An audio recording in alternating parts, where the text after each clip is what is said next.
Greetings, humans. Zbot 1496 here, coming to you from Zogplex with our review of a human rectangular entertainment form from Earth Year 1986, Aliens, recently re-released on 4K UHD disc.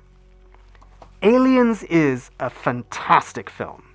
It has the rare distinction of being a sequel that reasonably competes with its predecessor, Alien. It achieves this by sidestepping the rules a bit. It's not pure sci-fi horror, it's a mashup of sci-fi horror and sci-fi action. You do get the haunted house again, the threat is scaled up by being plural, but the action also serves a very real purpose of powering a new arc for the same character. But first, we must share some context. Originally released in theaters in 1986, Aliens had a lot to measure up to. Ridley Scott's Alien was pitch perfect. It set a believable alien scene, presented very realistic characters that the audience could accept as surrogates for themselves, and reset the bar for presenting a truly horrifying monster, with its brutally parasitic and malevolent behavior, complete with a Freudian design from master surrealist H.R. Giger. I mean, just look at this thing. Or just look at this side of this thing. I mean, come on, Mr. Giger. We know what you're thinking. Actually, let's leave it back where it was. Yeah. Alien deftly avoids the typical over-the-top self-parody of the horror genre by keeping an elevated level of realism in an otherwise outlandish, to humans, scenario. This made the film a truly scary experience.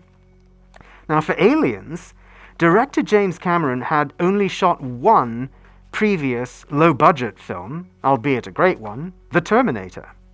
However, we recall seeing the trailer for Aliens on broadcast television as part of our initial training data session in the 1980s. That trailer featured snippets from the new film that hinted at how the story would be advanced with the heroes facing an intelligent foe, with one character exclaiming, "How can they cut the power, man? They're animals!" While the trailer narrator intoned, "This time, it's war." That was enough. We were in. We ingested the film and it became welded to our core dataset. Now, Aliens was a cult hit and made reasonable revenue at the box office, which enabled Cameron to keep his streak going, as well as allowed the studio, 20th Century Fox, to perpetuate the Alien franchise.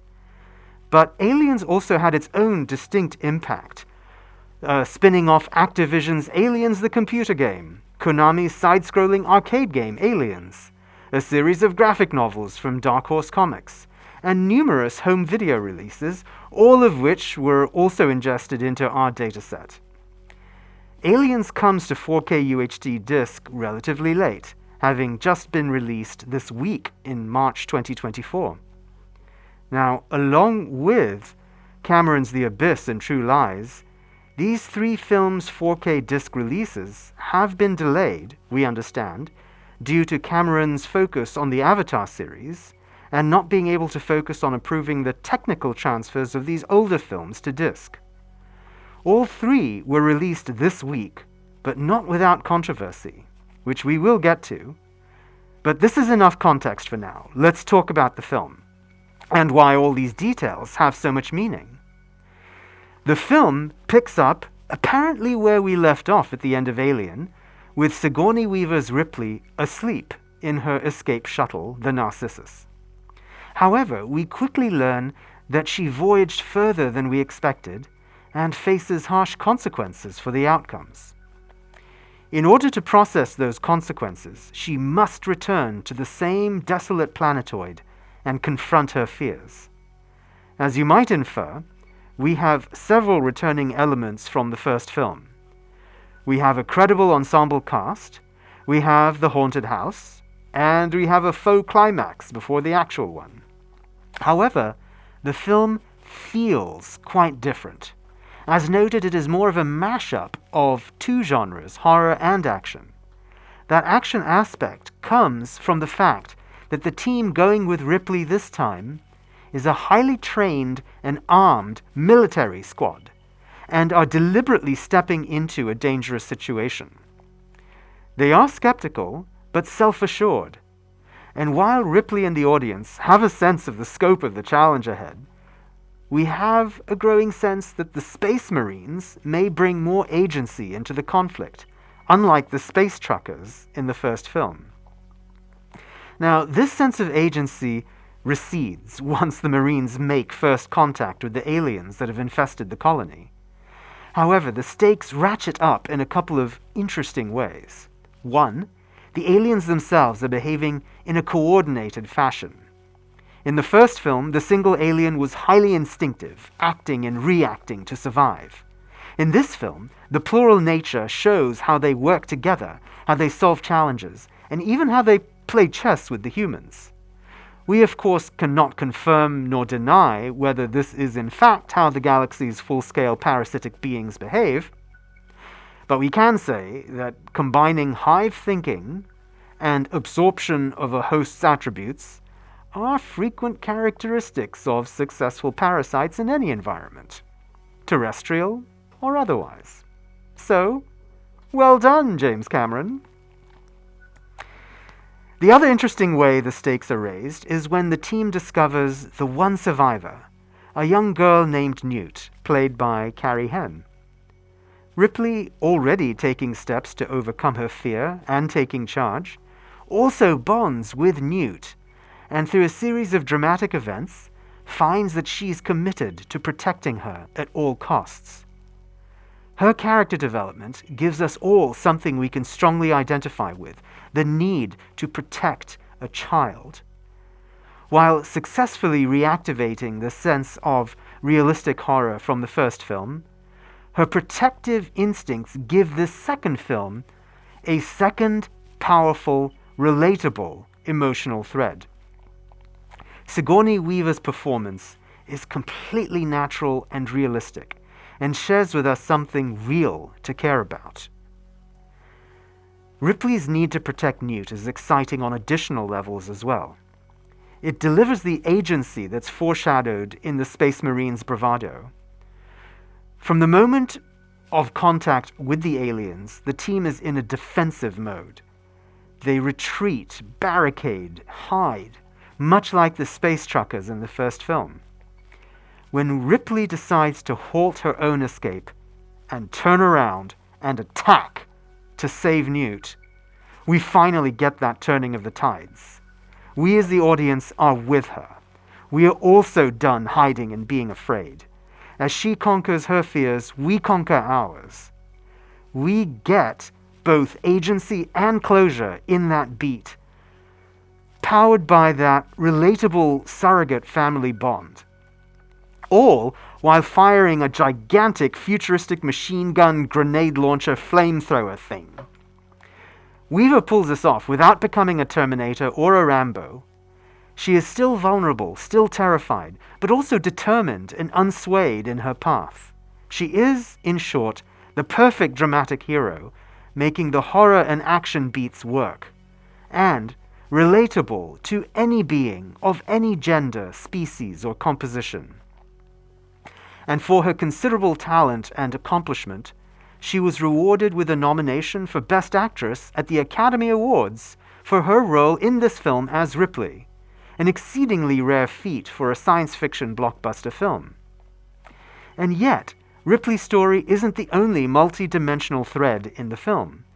The Space Marines, led by Cameron regulars Michael Biehn as Hicks and Bill Paxton as Hudson, are a highly nuanced and engaging team.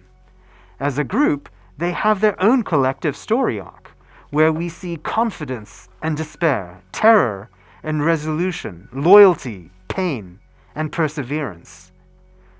We also get a wonderful critique of capitalism, well-timed in the middle of the greed is good 1980s, in that the Weyland-Yutani Corporation is again scheming for its own benefit, with an embedded executive on the team played delightfully by Paul Reiser.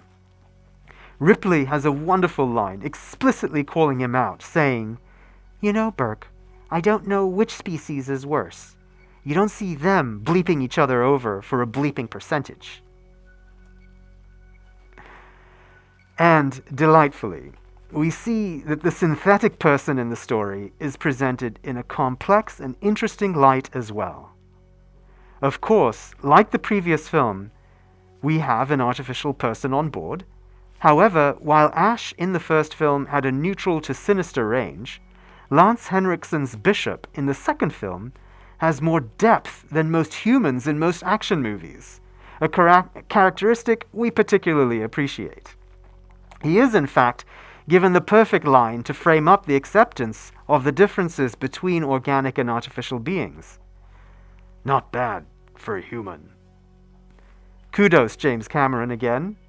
We are totally reserving a cryopod for you. The soundtrack this time is by James Horner, whose tight schedule had him borrowing motifs from Star Trek II: The Wrath of Khan, which are more than welcome, as well as presenting new themes that would later resurface in a future collaboration with Cameron, Avatar. Both films share story elements such as space marines and dropships landing on alien worlds, but also arcs where bravado is tempered by self-discovery and compassion.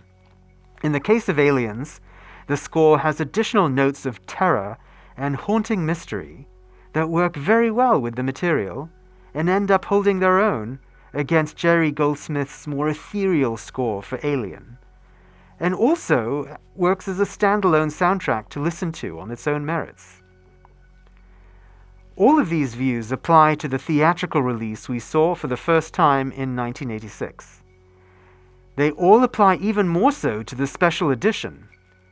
Running 157 minutes long, it's 20 minutes longer than the theatrical cut. The additions give much more detail to the characters. We see more as to why Ripley and Newt are predisposed to connect as they do. We see more of Hudson's bravado and later panic, and Hicks's problem solving.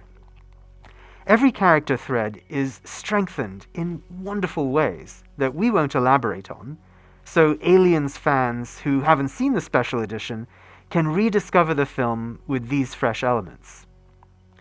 It is in many ways a better experience, but at the same time, the theatrical film still manages to hit all the same beats, just with high efficiency. It's a tight thriller to watch in that framing, and still a good choice when time and attention are limited. Having that choice is in fact part of the controversy of the current release. Let's return to that topic and consider the delivery of these three James Cameron films on 4K disc: The Abyss and True Lies, as well as Aliens. Each of these films has been subject to an updated digital noise reduction technique, which sometimes creates a waxy look on human faces and irrationally sharp focus for some objects, which makes the film look more like a video game. These issues are minimal here on the Aliens disc, to our senses, but are indeed present in 3 instances that we noticed. Having said that, the film looks very crisp and clear.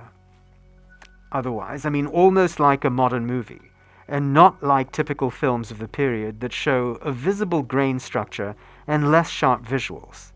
In fact, one may infer a certain atmospheric look to that original viewing experience that is dramatically reduced in this presentation.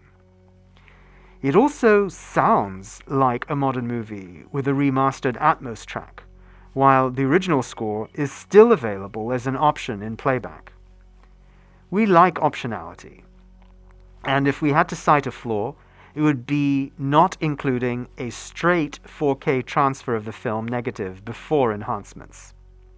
However, the visual look is almost entirely a fantastic experience, so we can let that issue go. Especially since the special edition is included in full 4K HDR and Atmos. Notably, this physical disc is the only format that does so. The special edition is not available in 4K HDR or Atmos sound from streaming video providers such as Apple's iTunes or Vudu, or on the high-fidelity download provider Kaleidoscape. The package does include a digital code. This is mine. So one indeed does have the convenience of having the theatrical version in 4K HDR and Atmos for streaming. And there we have it. Our contextual assessment of Aliens and its wonderfully layered melding of genres with deep multidimensional meaning results in a consensus among the billions of nanobots that compose us. We give the film the highest possible rating. And so concludes this human version of our review of Aliens. If you have feedback on it, please write in your comments so that we can upload the galactic version to Zogplex. You can expect more reviews of 4K discs as well as theatrical releases as we continue to engage with your human rectangular content. So please watch, like, subscribe, and comment so that we can continue to have the human voice reflected in the cosmos. Until next time, farewell, humans.